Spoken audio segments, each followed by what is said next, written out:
विराजमान पार्टी के पूर्व प्रदेश अध्यक्ष और सदस्यता महाअभियान के संयोजक पुखराज जी गर्ग साहब, नीमका थाना से 2018 का चुनाव लड़े भाई ब्रह्मदत्त जी मोदी, नथु जी कंकेड़िया, मदन जी बावरिया पूर्व प्रधान, लक्ष्मी नारायण जी नेहरा, प्रभुदयाल जी लोचक, दल्लाराम जी चौधरी, गिरधारी जी दाहिल, विकास जी गिल, छुट्टन जी यादव, महेंद्र जी, सुरेंद्र चौधरी और सम्मानित मंच, सामने विराजमान पिता तुल्य बुजुर्गजन, नौजवान साथियों, प्यारे बच्चों, सबसे पहले तो मैं पूरी टीम को दिल की गहराइयों से धन्यवाद दूंगा कि आपने अल्प सूचना के ऊपर बहुत अच्छे कार्यक्रम का आपने आयोजन किया और हनुमान जी को ये संदेश आज आप सोशल मीडिया के माध्यम से देंगे कि हनुमान जी, हम आपको थकने नहीं देंगे, हम आपको रुकने नहीं देंगे। हमारे मान सम्मान के लिए एक किसान का बेटा रात और दिन जाग के और व्यवस्था परिवर्तन की बात करता है। हनुमान जी ने एक ही चीज ठानी कि मैं अकेला ही चला था, मैं अकेला ही चला था, जाने में मंजिल मगर लोग साथ आते गए और कारवां बनता गया। अधिकतर जगह हमने डॉक्यूमेंट्री के माध्यम से हनुमान जी के संघर्ष को बताया। कोई व्यक्ति ऐसे हनुमान नहीं बनता। हनुमान बनने के लिए बहुत त्याग, तप, समर्पण और बलिदान की आहुति देनी पड़ती है, तब कोई व्यक्ति हनुमान बनता है। और नीमका थाना और विशेषकर जो नौजवान साथी हैं, आप सब जानते हैं कि किस तरह किसान का बेटा हनुमान बेनीवाल रात और दिन जाके और एक ही लगन के साथ कि मैं चाहता हूं कि राजस्थान के अंदर व्यवस्था परिवर्तन होनी चाहिए। व्यवस्था परिवर्तन आज आप देख रहे हो, उन्होंने सदस्यता महाअभियान को चलाया और उसमें लिखा कि सदस्यता से सत्ता की ओर। एक किसान के बेटे ने कल्पना की कि मैं किसान के बेटों को, मेरे भाइयों को सत्ता के शिखर तक लेके जाऊंगा। सदस्यता अभियान राष्ट्रीय पार्टियों के भी चलते हैं, लेकिन उनका मकसद एक ही होता है कि सदस्य बनाओ और उन सदस्यों से अपने नेताओं की दरियां बिछो। इसके अलावा मेरे हिसाब से कभी उन्होंने सदस्य क्या होता है, किस व्यक्ति को आगे आना चाहिए, कौन व्यक्ति जो संगठन के लिए काम कर रहा है, कौन ऐसा व्यक्ति जिसमें समर्पित भाव से पार्टी के लिए काम करता है, आप लोग देखते ही हो। हनुमान बेनीवाल जी ने पहली बार इस सदस्यता अभियान को ऑनलाइन, अभी मैं बैठा बैठा ये आंकड़े ही देख रहा था, हनुमान जी ने पहली बार ये कहा कि मैं चाहता हूं कि समर्पित भाव से जो संगठन के अंदर काम कर सके, किसान की सेवा का जज्बा जिस व्यक्ति के दिल और दिमाग में हो, उन व्यक्तियों को मैं सदस्यता से सत्ता की ओर लेके जाऊंगा।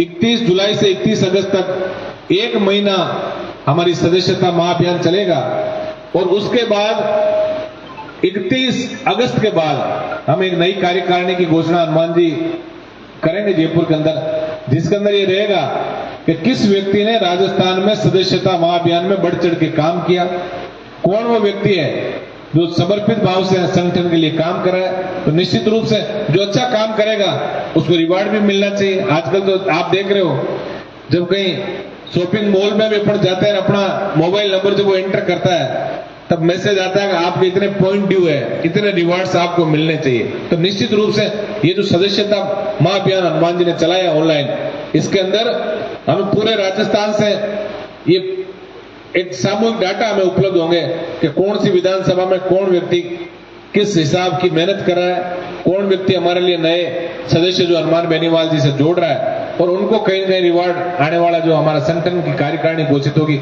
उसके अंदर मिलेगी।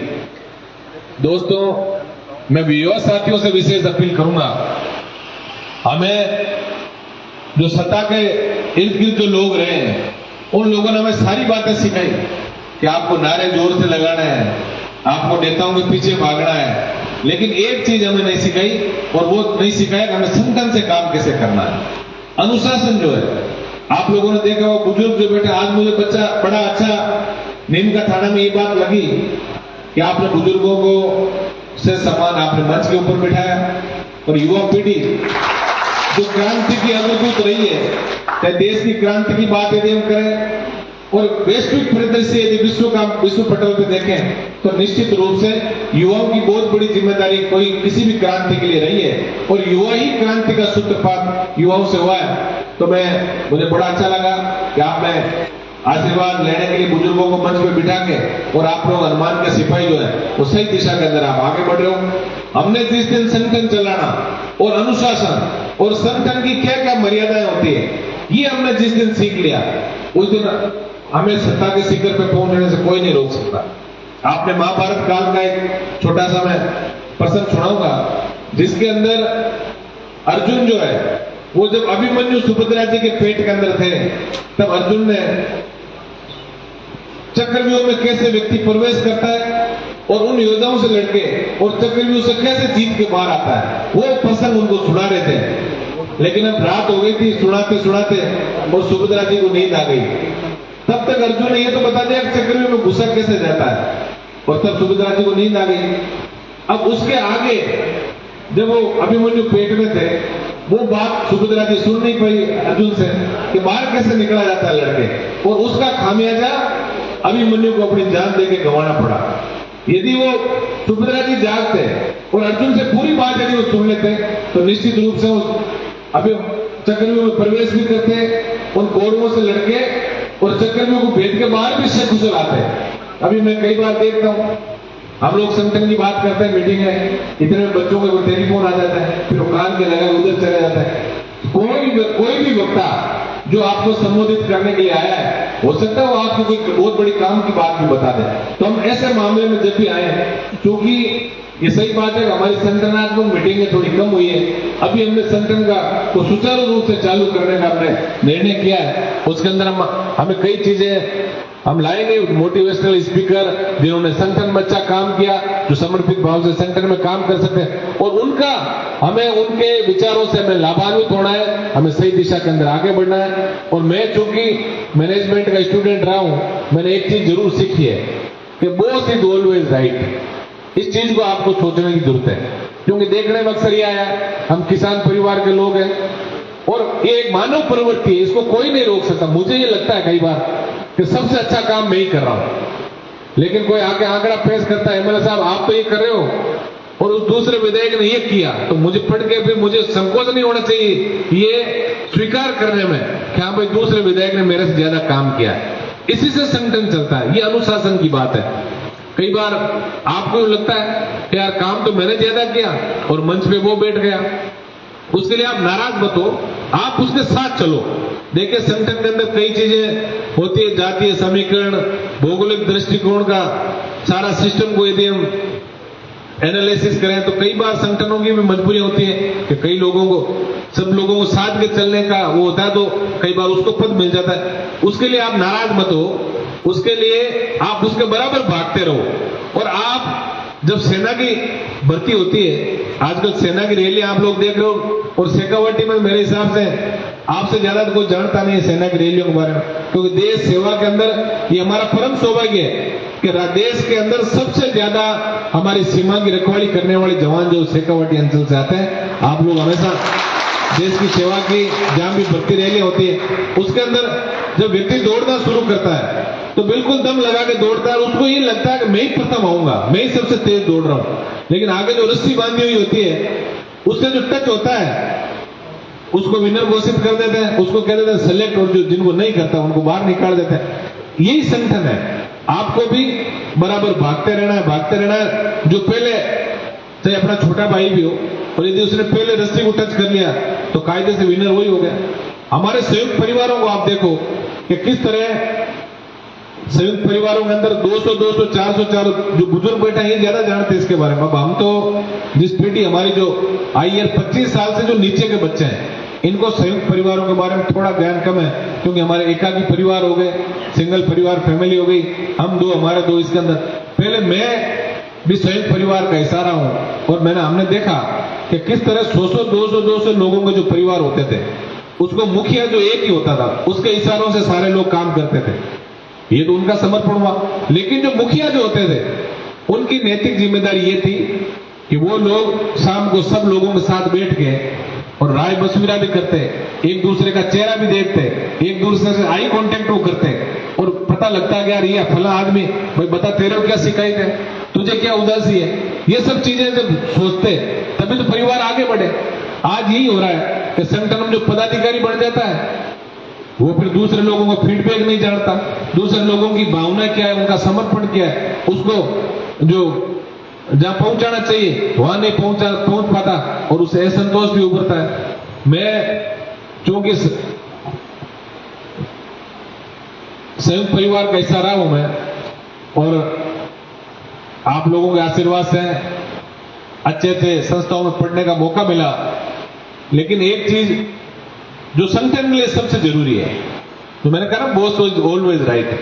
मैं बताऊं कि मैं कॉलेज के समय के बाद जब हमने बीएससी किया है, मनीष जी ये मेरे जूनियर थे कॉलेज में, उसके बाद मैं एमबीए के लिए पोदार में मैंने दाखिला ले लिया। और मेरा छोटा भाई जो है उसने 12वीं क्लास पास की और फिर कहा नहीं मैं पढ़ूंगा नहीं। तो किसान परिवारों में एक चीज होती थी कि जो ही कोई स्कूल को छोड़ता था या शिक्षा से हटता था तो उसके लिए फरमान ये जारी होता है इसकी शादी कर दो आप। तो छोटे भाई की शादी मेरे से पहले फरमान मेरे पिताजी ने जारी कर दिया। अब मैं भी चूंकि मनुष्य प्रवृत्ति है तो मेरे पास दो ऑप्शन थे। एक तो मैं ये सोचता कि यार बड़ा तो मैं हूं, मेरी शादी पहले क्यों नहीं हुई, और एक ये था कि भाई पिताजी सही है, इनका जो फैसला है सर्वोपरि है, तो मैं उसकी शादी में सेंट वेंट लगा कर अपनी भाई की शादी में शरीक हूं। दो ही ऑप्शन थे मेरे पास। अब मैंने दूसरा ऑप्शन चुना कि भाई पिताजी हैं और संयुक्त परिवार चला तो इनका फैसला सर्वमान्य में, और सेंट लगा के उसकी शादी में चला गया। और नतीजा यह रहा कि बाद में मेरी भी शादी हो गई। और यदि उस दिन यदि मैं शादी में नहीं जाता तो हो सकता था आज कमारा ही रहता मैं। तो ये संगठन का मूल मंत्र है। यदि किसी छोटे भाई को पद मिल जाए और आपको लगे कि भाई बॉस ने इसको पद दे दिया तो हमें उसके साथ चलना है, और आप साथ चलोगे, समर्पित भाव से साथ चलोगे तो निश्चित रूप से समय सबका आता है। आप देखिए इसका सबसे बड़ा उदाहरण मैं हूं। मैंने कभी जीवन में नहीं सोचा कि राजस्थान की विधानसभा में जहां 200 प्रतिष्ठित जनप्रतिनिधि बैठते हैं प्रदेश की सबसे बड़ी पंचायत में, वहां बैठकर मुझे बोलने का मौका मिलेगा। मैं समर्पित भाव से हनुमान जी के लिए काम कर रहा था और उनकी दृष्टि मेरे ऊपर पड़ गई कि ये सही काम कर रहा है, और उसका नतीजा ये निकला कि आज मैं विधानसभा के अंदर पहुंच गया। मैं तो इतना ही निवेदन आपसे कर रहा हूं कि हनुमान बेनीवाल जिस संगठन को लेकर चले, देखिए आदमी विधायक बनता है, सांसद बनता है, उसके बाद एक दो ही चीजें वो करता है, या तो आराम करता है और यह बहुत बड़ा पैसा वो कमाता है। आप लोग देख लो अपने आसपास, या तो नीम का थाना की देख लो आप राजस्थान की, मेरे हिसाब से विश्लेषण करने की आपको आवश्यकता ही नहीं है। यहाँ जो विधायक एमपी जो रहे उनकी आपको शायद बैलेंस शीट है, यदि आप देखोगे तो आप सोच नहीं सकते उससे 100 गुना ज्यादा उन लोगों के पास पैसा है। आज एक किसान का बेटा पहली बार ये सोचता है कि इस प्रदेश के अंदर व्यवस्था परिवर्तन लागू होनी चाहिए। हनुमान जी एक बात कहते हैं कि मैं चाहता हूं इस प्रदेश की ऐसी व्यवस्थाएं बने जब प्रदेश के अंतिम छोर में बैठा व्यक्ति, दलित पीड़ित गरीब व्यक्ति जब थाने कोर्ट कचहरी तहसील के अंदर जाए तो वहां का अधिकारी खड़ा होकर ये पूछे कि बाबा बताओ मैं आपकी क्या सेवा कर सकता हूं। ऐसी व्यवस्था हनुमान जी राजस्थान में बनाना चाहते हैं। ये क्यों सोचा? ये सही बात है, किसान नेता बहुत है, अपने आप को किसान कहते, स्वयंभू किसान नेता है, लेकिन जान के पाँव ना फटी बेवाई, सो क्या जाने पीर पराई, जिन्होंने किसानी का काम ही नहीं किया। आज हनुमान बेनीवाल जो किसान का बेटा है, सबसे पहले लिटरेचर से एक शब्द निकाल के लाया कि कर्ज माफी नहीं, मैं चाहता हूं कि कर्ज मुक्त किसान राजस्थान का होना चाहिए। मैं चाहता हूं कि स्वामीनाथन आयोग की रिपोर्टें लागू हो, एमएसपी की खरीद की गारंटी हो, किसान को कृषि के लिए मुफ्त में बिजली मिले और सारी सुविधाएं सुख सुविधाएं किसान को मिले, तो मेरे हिसाब से कर्ज लेने की उसको आवश्यकता ही नहीं है। ऐसी व्यवस्था हम राजस्थान के अंदर बनाना चाहते हैं, टोल मुक्त राजस्थान। आज तक किसी ने नहीं सोचा। हनुमान जी कहते हैं कि जब हम गाड़ी लेते हैं रोड टैक्स चुकाते हैं तो फिर टोल टैक्स किस बात का? सशक्त लोकपाल, ये कहते हैं लोकपाल को इतनी शक्ति हो कि यदि सीएम भी भ्रष्टाचार करें, आज आप देख रहे हो ना, जो व्यक्ति काम नहीं करते, 4.5 साल तक भारतीय जनता पार्टी सो रही थी, अब पता नहीं कहां से एक प्रोपोगंडा लेके आई लाल डायरी।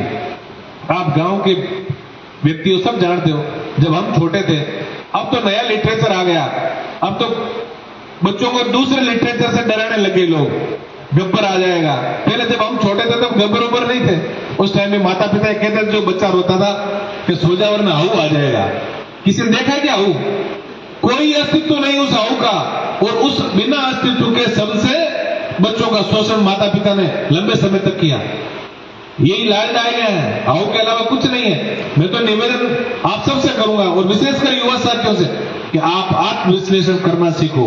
अपना जनप्रतिनिधि, चाहे वो सरपंच हो, प्रधान हो, एमएलए हो, एमपी हो, सबसे बड़ी तो जनता जनार्दन है। लेकिन हमने जब ताज उनके सर पे रख दिया तो हमने ये सोचा कि बस हमारे तो कारण ये तो करता धरता यही लोग हैं, हमने उनको बहुत सर पे चढ़ा लिया। और उसी का नतीजा ये निकला कि चुनाव के बाद काउंटिंग में हमने अधिकतर लोगों को देखा, काउंटिंग के बाद टाटा बाय बाय करके चला जाता दिल्ली जयपुर, और वापिस चुनाव के समय आता है। ये व्यवस्था हमें बदलनी होगी, और इस व्यवस्था को बदलने की सबसे बड़ी जिम्मेदारी जो है वो युवा साथियों की है। आप लोग विश्लेषण करना सीखो, लच्छेदार भाषणों से आकर्षित होने से हमें कोई फायदा नहीं। हमें एक एक चीज का विश्लेषण करना सीखो, और सारी जैसे मुनीम लेखा जोखा लिखता है ना, नेता उस मुनीम से ज्यादा नहीं होना चाहिए। नेता की हैसियत उस मुनीम की तरह हो कि वो लेखा जोखा जरूर आपके उसका करे, और आप उसके भाग्य विधाता हो। ये लोकतंत्र के अंदर लिखा है। लेकिन अब कई बार ऐसा होता है, बुजुर्ग जरूर कहते थे कि दान यदि कुपात्र को, कोई भी दान यदि हम कुपात्र को देते हैं तो उसका पाप हमें लगता है, और मत का दान हम अच्छे व्यक्ति को कई बार नहीं कर पाते। कई बार जातीय समीकरणों में फंस जाते हैं, अगड़े पिछड़ों में फंस जाते हैं, हिंदू मुस्लिम में फंस जाते हैं, भाई गनायत में फंस जाते हैं, और उसका नतीजा निकलता है कि कुपात्र व्यक्ति को हम दान कर देते मत का, और उसका खामियाजा हमें 5 साल तक भुगतना पड़ता है। इसलिए मैं इतना निवेदन आप सबसे करूंगा, लोकतंत्र के अंदर मतदान का बहुत बड़ा महत्व है। जिस तरह लोग धर्मशास्त्र में कन्यादान का महत्व बताया है कि कन्या का हाथ यदि माँ बाप किसी गलत व्यक्ति के हाथ में दे देते हैं तो उस कन्या को तो जिंदगी भर रोना ही पड़ता है, उसके माँ बाप को भी आंसू बहाने पड़ते हैं। उसी तरह लोकतंत्र में यदि हमने मत का दान गलत व्यक्ति को किया तो 5 साल का मतलब 60 महीने तक हमें भुगतना भी पड़ता है, और हम बार बार कहते हैं कि हमने गलत व्यक्ति को चुन लिया। इसलिए प्यारे दोस्तों, इस चीज का आप ध्यान रखो, अच्छा व्यक्ति चुनना सीखो। जाति पाति से बाहर आके हम 36 कौम के लोग एक जाजम पे बैठ के, और ऐसे व्यक्ति को हम हमारा जनप्रतिनिधि बनाए जो रात को 12 बजे भी एक मिस कॉल के ऊपर आपकी सेवा के लिए तैयार है। आज हनुमान बेनीवाल जी की बात करते हैं।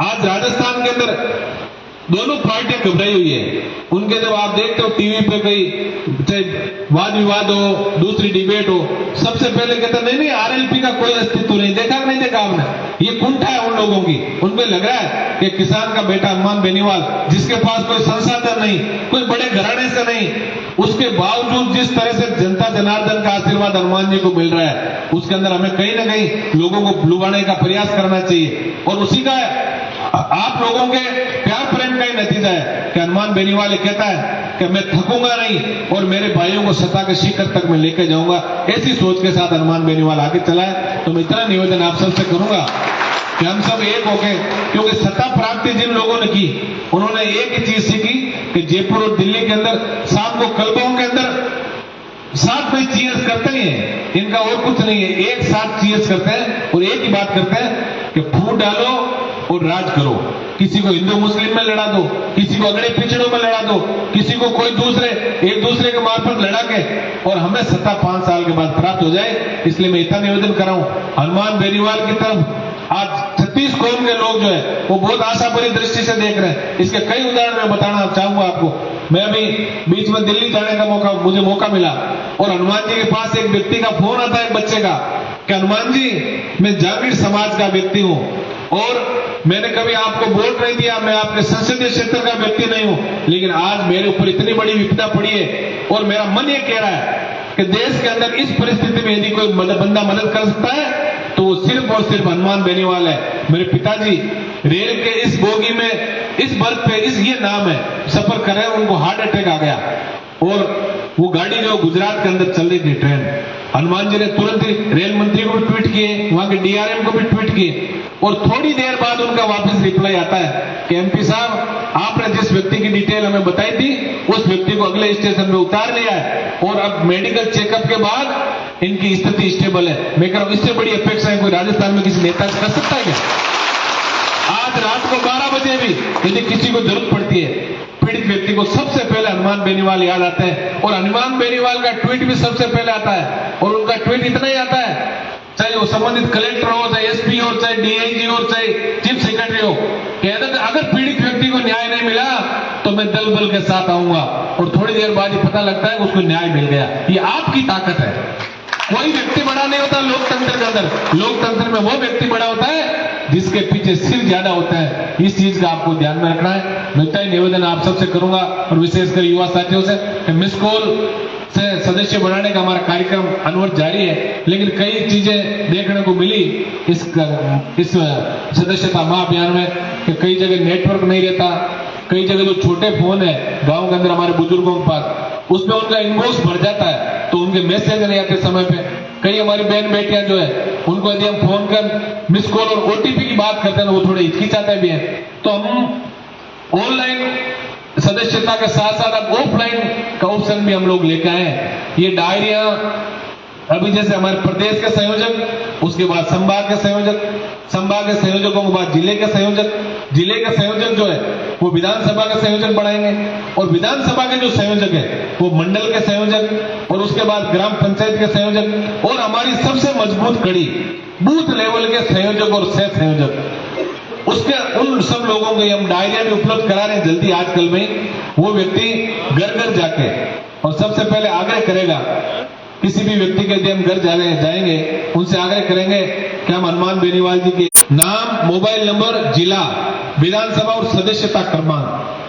सदस्यता क्रमांक वो संख्या है कि जैसे किसी घर जाओगे और 7732877328 77 328 वो मिस कॉल देंगे तो आपको 6 डिजिट का एक, जिसको ओटीपी कहेंगे, मैसेज के रूप में आपके पास आएगा। वो सदस्यता क्रमांक आपको यहां लिखना है। और अपनी जिन जिन लोगों ने आईडियां बनाई है वो लोग इस सदस्यता क्रमांक को अपनी आईडी में लिख के और सबमिट करेगा तो ये लेखा जोखा इस बात का होगा कि आप लोग कितनी मेहनत संगठन के लिए कर रहे हो। जो ही मिस कॉल गया, मेंबर तो बन गया, लेकिन उसको मेंबर बनाया किसने, किसने प्रेरित किया उसको, इसका लेखा जोखा हमारी आईटी टीम कर रही है। तो इस सदस्यता क्रमांक पे उनका 6 नंबर का डिजिट लिख के और आप अपनी आईडी से भी आप मैसेज कर सकते हैं। दूसरा, कई बुजुर्गों के पास मोबाइल नहीं है, कई बहन बेटियों के पास नहीं था, हम जिस घर के अंदर भी जाएं और उसके अंदर यदि 60 मेंबर है और 3 के पास मोबाइल है और 4 के पास नहीं है, या 4 के पास है और 3 के पास नहीं है, हमें सदस्य सबको बनाना है। उनके नंबर यदि नहीं है तो सदस्यता क्रमांक के आगे उस परिवार के मुखिया का टेलीफोन नंबर या जो एक्टिव मेंबर उस परिवार का है उसका नंबर भी यदि आप लिख दोगे तो हम सॉफ्टवेयर से अपने आप उठा लेंगे कि ये व्यक्ति जो मेंबर बना है ये किस परिवार का है, किस विधानसभा का है। इसलिए जहां भी हम जाएं ऑफलाइन, ये जब पुस्तक लेके हम लोग जाएंगे तो इसमें जो भी जिस परिवार में जितने भी मेंबर हो उन सबको हमें मेंबर राष्ट्रीय लोकतांत्रिक पार्टी का बनाना है। ये मैं निवेदन करने के लिए आपके बीच आया हूं। और इसके बाद इसका जो नीचे का हिस्सा है, सदस्यता क्रमांक के आगे डॉट डॉट डॉट डॉट नीचे लिखा हुआ है, वहां से इसको फाड़ना है। ये जो है ये फाड़ के जिसको मेंबर हम बनाएंगे उसको ये देना है।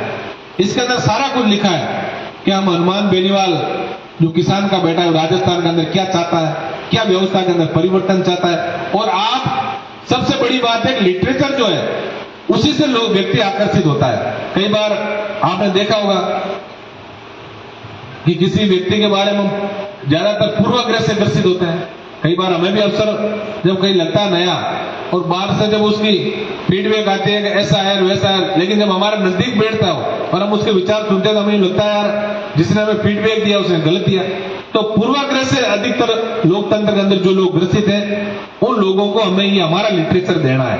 वो ये पढ़ेगा और निश्चित रूप से उसको लगेगा कि यार बंदा तो सही बात कर रहा है, व्यवस्था परिवर्तन की बात भी करता है, टोल मुक्त राजस्थान की बात करता है, किसानों को अच्छे दिन दिखाने की बात करता है। जिन्होंने झूठे सपने दिखाए उनसे हटके हम यदि राजस्थान में काम करेंगे तो निश्चित रूप से हमारा जो तीसरा मोर्चा जो है वो पहला मोर्चा बनके राजस्थान के अंदर एक नया इतिहास 2023 के अंदर हम लिखेंगे। ये मैं निवेदन आप लोगों से करने आया हूं।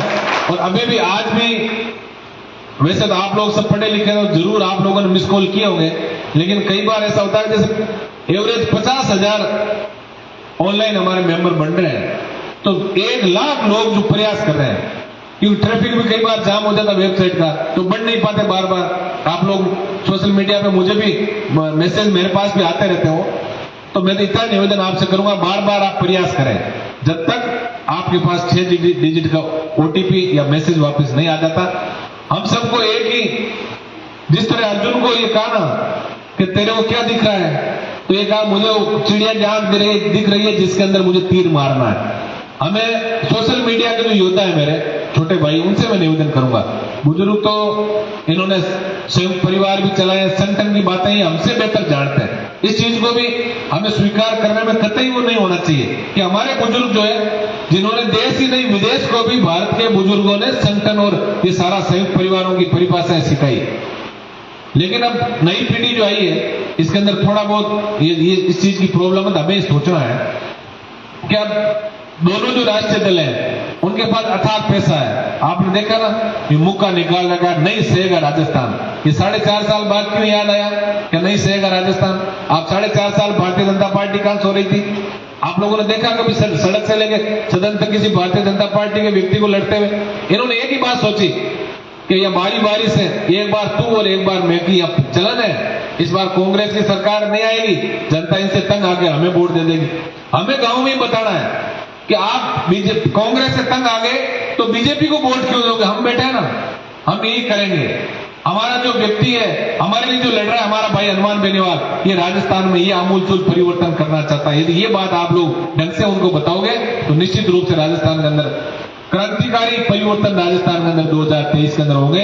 इसके लिए अपने सोशल मीडिया प्लेटफॉर्म पे, चाहे आप फेसबुक चलाते हो, इंस्टा चलाते हो, ट्विटर चलाते हो, उस सब के ऊपर हम आज से ही एक चीज हम यहां से संकल्प लेके जाएं कि दिन में एक बार, जब तक ये हमारा 31 अगस्त तक हमारा ये कार्यक्रम चलेगा, तब तो ये सदस्यता से सत्ता की ओर इसकी पोस्ट एक बार आप जरूर करोगे। एक बार हनुमान बेनीवाल जी की जो अच्छी रील्स है, अच्छे जो उन्होंने भाषण, अभी आपने परसों देखा होगा लोकसभा के अंदर कि किस तरह एक विधायक एमपी, जिसको संसद अपने संसदीय क्षेत्र के बाहर एमपी को कोई नहीं जानते, मेरे हिसाब से मैं भी एक पूछ लूं आपको कि दूध से विधायक कौन है? मुझे पता है, अग्रिम पंक्ति में बैठे व्यक्ति फिर भी कोई बता दे, पर अधिकतर लोगों को ध्यान नहीं दूध से विधायक कौन है। मुझे पता है, हम भी 200 विधायकों को नहीं जानते, साथ उठते हैं बैठते हैं, सिर्फ 25-30 बीजेपी के और 25-30 कांग्रेस के और 3 हम राष्ट्रीय लोकतांत्रिक पार्टी के, 2 कॉमरेड, 2 बीटीपी, इतने ही लोग विधानसभा में बोलते हैं। आप लोग खोल के इसको ऑनलाइन चेक कर लो, तो जो बोलता है उसको तो सब लोग जानते हैं, लेकिन अब जो बोलते हैं नहीं उनको कौन जानेगा। लेकिन आप बड़े सौभाग्यशाली हैं कि आज नागौर संसदीय क्षेत्र का प्रतिनिधित्व करने वाले और आपके बड़े भाई हनुमान बेनीवाल, जिन्होंने 2 दिन पहले जो लोकसभा के अंदर न केवल राजस्थान, मणिपुर की हिंसा से लेके हमारी बहन बेटियों की जो आज अस्मत् प्रदेश के अंदर जिस तरह गैंग रेपों की बातें हो रही है, छोटे बच्चों के साथ जो यौन शोषण के मामले हो रहे हैं, भट्टी में अभी कोटड़ी के अंदर एक गुजर बच्चे के साथ जो रेप का मामला हुआ, इन सब के साथ साथ युवाओं का हरियाणा के जाट आरक्षण से लेकर कर्ज माफी से लेकर और सारी जो बदरी माफियाओं से लेकर सारे के सारे मुद्दे जो है वो देश की सबसे बड़ी पंचायत लोकसभा के अंदर उठाए। तो हम बड़े सौभाग्यशाली व्यक्ति हैं जिनको ऐसा हमें कप्तान मिला, और कप्तान तभी मजबूत होता है जब उसके सिपाही उसके एक आदेश में सब कुछ प्राण न्यौछावर करने की ताकत रखते हैं। और इतना मुझे भरोसा है आप छोटे भाइयों पे भी कि आपने इस बार मन बना लिया कि हमारा बड़ा भाई हनुमान बेनीवाल जो रात और दिन जाके 1993 में, देखिए कल्पना कितनी बड़ी है कि 1993 के अंदर एक गांव में जो 70 के दशक में एक व्यक्ति गांव में साधारण परिवार में जन्म लेता है, गांव की सरकारी स्कूल से पढ़ के और विश्वविद्यालय में एडमिशन लेता है, और वो सोचता है कि मुझे लॉ कॉलेज का अध्यक्ष बनना है, मुझे विश्वविद्यालय का अध्यक्ष बनना है, मुझे एमएलए बनना है, मुझे एमपी बनना है, और मुझे राजस्थान के अंदर किसान कौम के और युवाओं के सपनों का राजस्थान बनाना है। इन भाइयों को मैं सदस्यता से सत्ता की ओर लेके जाऊंगा। हम बड़े सौभाग्यशाली व्यक्ति हैं कि किसान का बेटा 75 वर्ष के बाद राजस्थान के अंदर ऐसी सोच रख के आगे बढ़ रहा है कि हर व्यक्ति को और समाज के अंतिम छोर में बैठे व्यक्ति को सत्ता के अंदर भागीदारी मिले। और ये सही बात है, लोकतंत्र के अंदर राम राज्य की जो बात करते हैं, लोकतंत्र में राम राज्य तभी आ सकता है जब समाज के अंतिम छोर में बैठे व्यक्ति की भागीदारी कहीं न कहीं सत्ता के अंदर होगी। तो आने वाले दिन हम सब के लिए बहुत ही महत्वपूर्ण होंगे। मैं इतना ही निवेदन आप सबसे करके और इसी अपेक्षा के साथ अपनी वाणी को विराम दूंगा। कि आप सब लोग मिलके और नए राजस्थान का जो सपना, खुशहाल राजस्थान का